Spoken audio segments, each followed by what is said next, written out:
What's up guys, Slaughterfit's back here with another video. This time we're doing another Skyrim build, and this one is kind of the, I would say the end of the trilogy of the different elemental kind of battle mages. I first had the fire themed, I guess I called him a heavy mage in Daedric armor, and then I had a ice themed, I think I called that one a battle mage in Skyrim, and now we are doing a shock themed guy that I am calling a heavy warlock.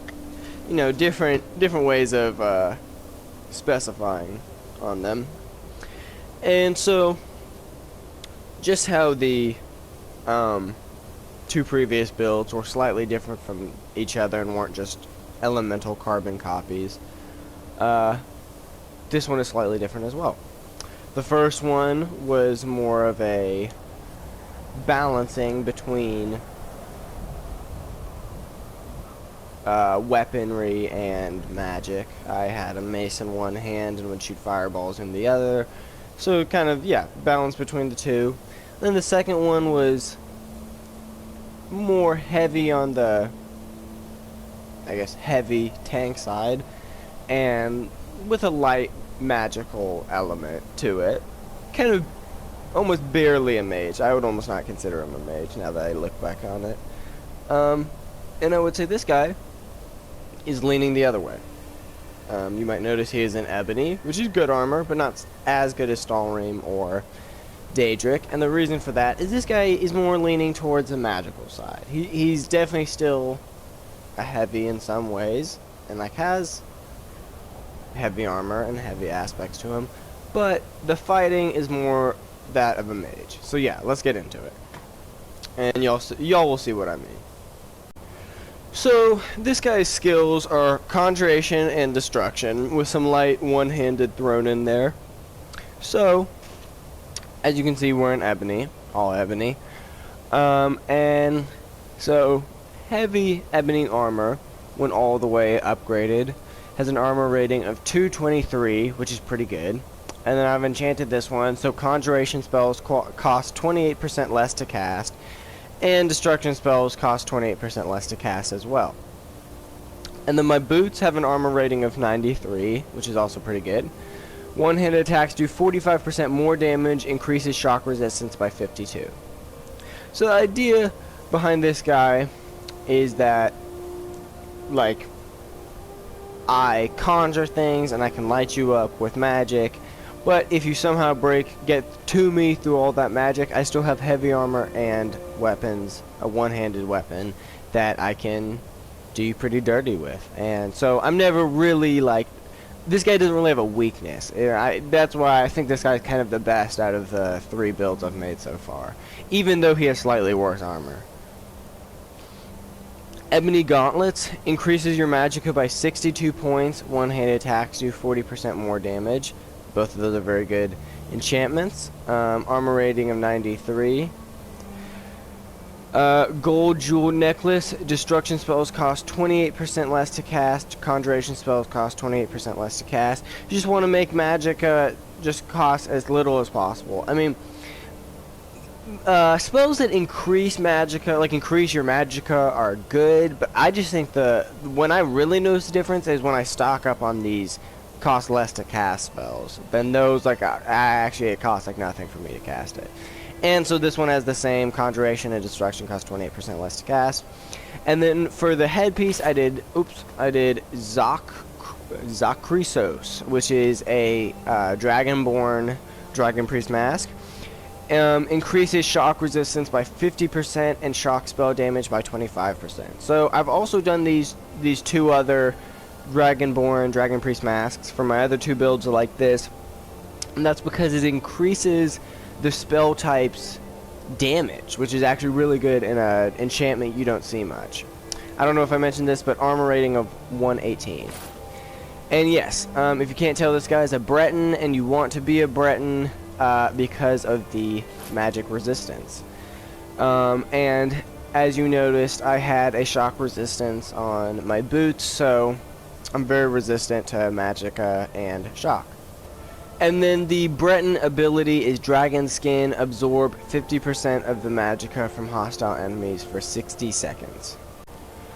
So the only weapon this guy has is the Ebony mace. When fully upgraded, it does damage of 144, which I think is pretty good. And something I just kind of noticed that I hadn't thought about before is, I don't know, do any of the other weapons in the game have this kind of loop on it for it to go around your belt? I think that's just cool that the Ebony mace kind of has that touch to it.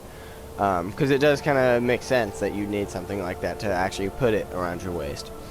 But anyways, damage of 144, chance to paralyze the target for 5 seconds, 50% chance for each element of fire, frost, and shock to do a whopping 103 points of damage.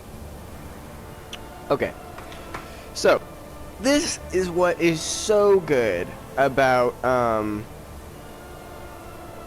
whatever it's called, chaos damage. So there is a 50% chance of all of these elements. So I don't know what the exact chance is, but there is a chance, let's say, that I could hit someone and it's gonna just, none of these are gonna happen, and it's gonna do 144. And there's a chance one of them could happen, and it would do, what is that, 247. Or two of them could happen, and it would do 350. Or 3 of them could happen, and it would do 453. If I'm misunderstanding this enchantment, tell me down below, but I think I'm understanding this right. That is a ton of damage. This is a really good enchantment. I'm not quite sure how I did so good with this enchantment. And then chance to paralyze for 5 seconds, that's always good. It comes in super helpful when fighting multiple people, because if you just do attack after attack, I mean, chance, it's a pretty high chance. So if you just do attack after attack, people are going to get paralyzed. And so, like, you don't have to fight a group. Like, they're falling over and, like, being on the ground, and you can finish people off and then get people on the ground and stuff. And you don't have to, like, tackle everyone at once. And for fighting someone one-on-one, it's also helpful. Okay, so the first skill tree you're going to want to focus on is Conjuration. And so Conjuration, this is how we're going to be able to cast our Storm Atronachs. I mean, there's better Atronachs. Daedric Lords, or Dremor Lords are the best ones, by far, in my opinion. But for this guy, I mean, he's shock themed. Storm Atronachs is still super good. So you want to do all of the levels up to Expert. Master, okay, I don't really like any of the Master level like spells in the game. I think they're all pretty underwhelming, but Conjuration is my favorite spell thing, and it also has just the lamest, in my opinion, master spells. I mean, thralls are like, alright, cool, it lasts forever, but I can just conjure another one. It's not like I'm really that pressed for magicka if I'm a conjurer. Like, I can just conjure another one. It's not that big of a deal. Usually I conjure a whole bunch to like have them like ping pong around the enemy and like be behind them and like teleport to them and stuff. Like, I just don't need really a thrall. Like, if you could do a thrall where you take people over, if I could go around like the town and like mind control someone, like that would be cool. Or kill someone and take their body like permanently, that would be cool. But I don't know. I mean, I guess there's undead thralls, but still kind of lame to me. But I'm getting pretty off topic.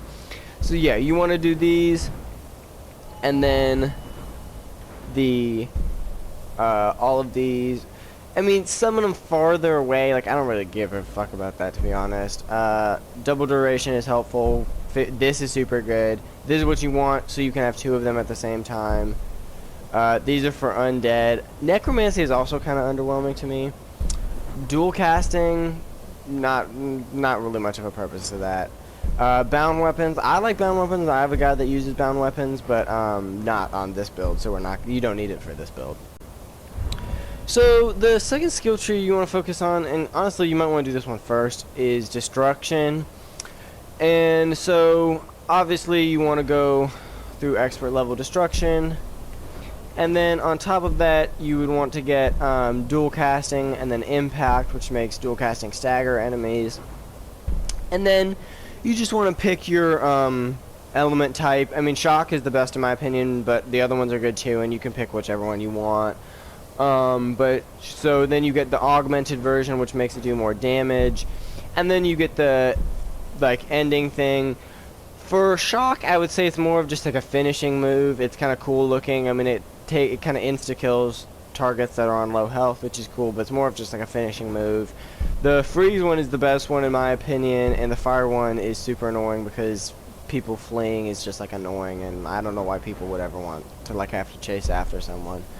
But yeah, shock damage is the best one in my opinion. And then you also want to put some perks into heavy armor, not as many as some other builds, but you definitely want to max out Juggernaut, and then get well fitted and Tower of Strength, and then that's about all you want to do for this build. Alright, and then the last perk you need is, or the last skill tree you want to fill out is one-handed, and for this one you want to fill out armsmen, so one-handed weapons do twice as much damage. And then you want to do Bone Breaker, where maces ignore 75% of armor. And in my opinion, maces definitely have the best ability of ignoring the 75% of armor. That comes in way more handy than the other two abilities. And then you want to get Fighting Stance, so their power attacks cost 25% less stamina. And then can do a one-handed power attack while sprinting that does double critical damage. This one makes it do bonus damage. You could do this one and also makes you decapitate your enemies, but I just didn't do it for this one.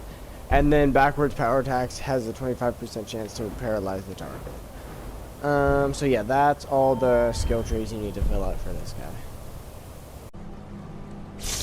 Alright, we're going to be testing out the build some. So the main idea behind this build is to conjure Storm Atronachs, and then do Wall of Storms and Chain Lightning, and yeah, just get them with that, and then also use the Ebony mace if things get really up close and personal.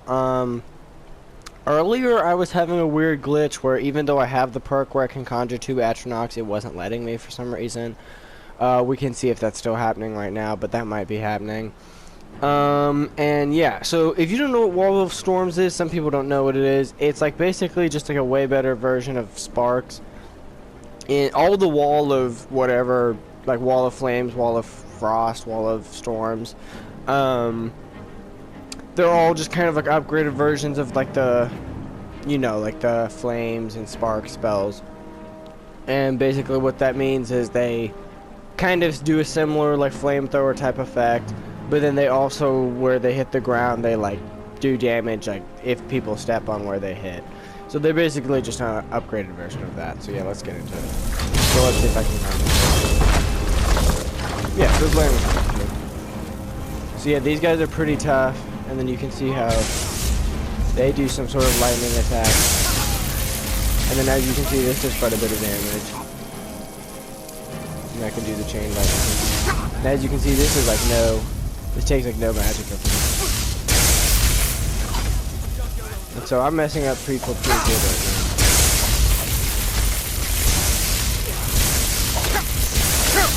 Like this was normally like super thin on that, so this isn't even taking that much. And as you can see, this is really just wiping them out and barely takes any magic at all. And see, that's a perk I was talking about where they disintegrate your enemies. Kind of just more of a cool finishing move, not actually that practical. But this, I really like this effect, this spell, because it's so ranged. I think if I was going to do a build next time I do a playthrough, like for real, I'll probably do something similar to this. All you've got?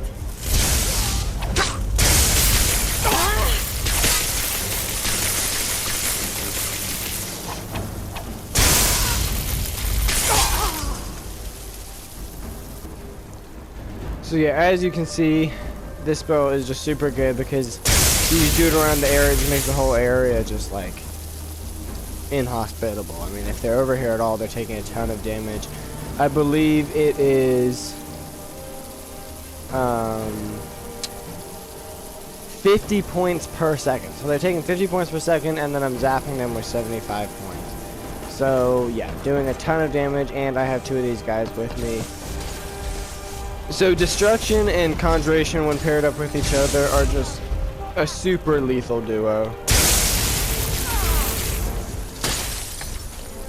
See, once again, they got disintegrated. And with the heavy armor, I mean, you can see I've barely taken any damage. So I don't know how far this shoots. I mean, she can hit me from all the way over there. She's actually doing a lot of damage. So you can see that actually did a lot of damage.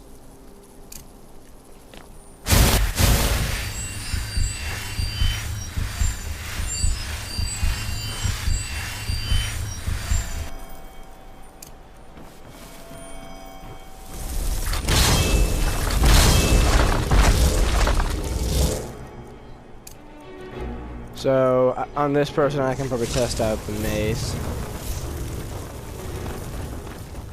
So yeah, sometimes it's fun to get up close and... Oh shit, it's a hazard.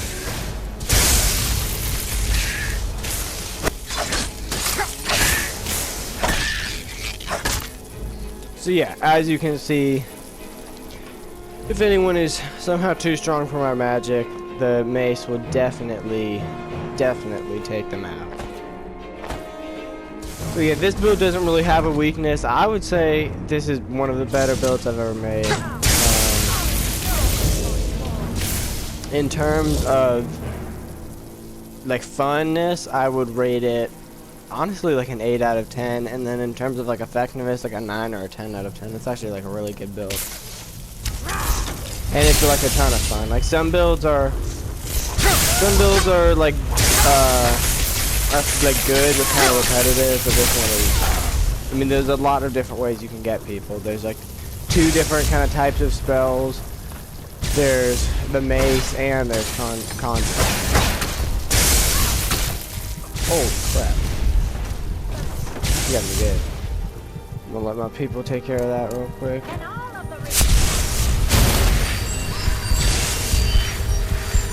And if I was gonna play on this guy more, I would definitely upgrade his restoration. His restoration is probably his biggest weakness. But it still isn't terrible since I have so much magicka. And what's nice about having so much, having this mace is once I get low on magicka, I can just mace people. And as you can see, it just paralyzed her, which is what that paralyzed effect does.